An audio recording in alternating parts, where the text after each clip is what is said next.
Cadan, tell me about your feelings after that performance. Are you proud of your performance, team's performance? Sorry. Yeah. Yeah, very, very proud of the fight, and a lot of the chat all week was around our mindset and believing. I think no one expected us to score 28 points over here at Aviva against that team. Stacked of Irish internationals, stacked of internationals.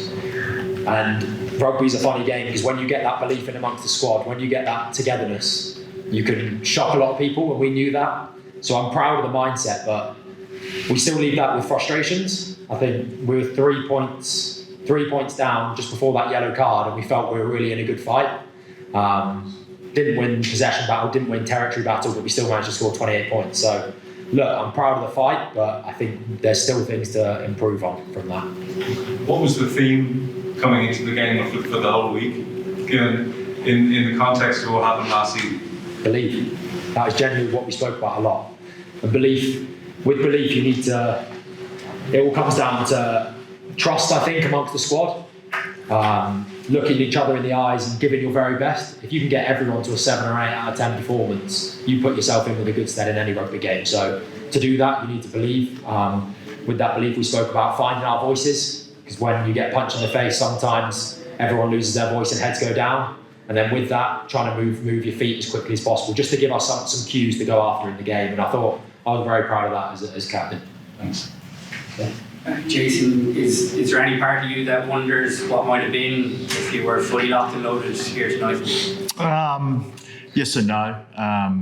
Unfortunately, with the international regs, you have to rest those boys within the first 3 weeks of them returning. And, you know, when you've got a lot of internationals like we do, it's almost a forced situation. So they're difficult decisions. They take a lot of time. We've had that strategy since the pre-season. Obviously wanted to go hard at Gloucester last week.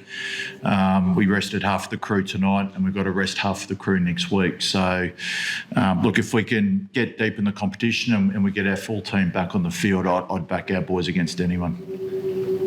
How difficult is that balance in terms of, like, this is Europe's premier competition, to try to weigh up what you guys are doing in the Prem?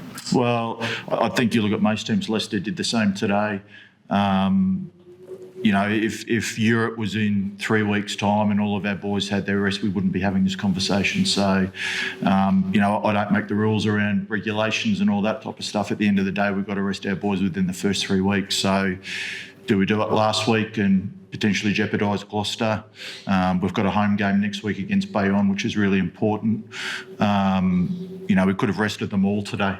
But we made the decision to rest half, and we'll rest half next week. So there's not too much wriggle room that we've got at our disposal. It's not a shame for this competition, Jason? Is it frustration for you? Yeah, massively, because the boys want to play as well. I get the welfare and the 30 games in the year and all that type of stuff. And look, coming from outside this region, obviously from down south, you know, we grew up on watching the Heineken Cup and Champions Cup, and there's such a buzz around the competition, and the boys generally get excited to play in Europe. So when they don't get an opportunity to play in it, they get frustrated. But like I said, if they're the rules, they're the rules at the moment. But whether, you know, you push Champions Cup back a little bit when everyone's been rested, that might be a way to do it. But look, that's for people that get paid a lot more money than me to decide competition structures. Forgive me for an Irish-centric question, but then fans will look at it and say, 62-0 last April, 45-28 tonight, whatever. What was your estimate of Leinster's performance tonight? Look, we knew we had it last week against Gloucester when we brought the boys back. You lose that cohesion piece. It doesn't matter how good your football team is. They need to spend time together, and that's literally probably the first time Leinster have had all of their boys back this year.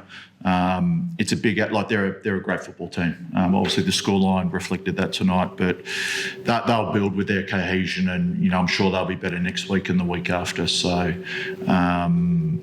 yeah. You still have ambitions in this tournament yourself? Definitely, yeah, definitely. We've got a big one at home next week against Bayonne. We host the Stormers after the break, which we did last year, and we've got a big one against La Rochelle. So this is a competition that we want to go after, same as the Gallagher Prem. So we're certainly not resting on our laurels in this competition.